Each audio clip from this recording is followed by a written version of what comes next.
Siamo qui oggi a celebrare il successo di 27 ragazzi dei licei ospedalieri che hanno sostenuto nel mese di maggio dell'anno scorso alcuni esami di Cambridge Assessment International Education. Il liceo ospedalieri ha deciso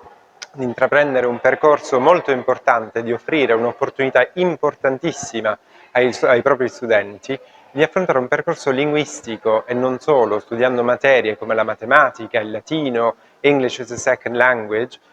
in inglese.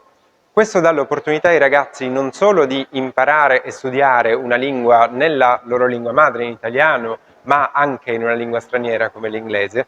ma grazie ai percorsi Cambridge Assessment International Education è possibile avere un approccio didattico leggermente diverso dal classico approccio utilizzato nelle scuole italiane. I ragazzi si sono impegnati tantissimo, soprattutto negli ultimi anni, con le difficoltà che abbiamo avuto, ma nonostante ciò oggi abbiamo consegnato dei certificati e abbiamo visto che hanno ottenuto degli ottimi risultati a dimostrazione di quelle che sono le competenze internazionali che stanno acquisendo, pronti ad affacciarsi al mondo del lavoro, dello studio e soprattutto il mondo globale in cui ci troviamo.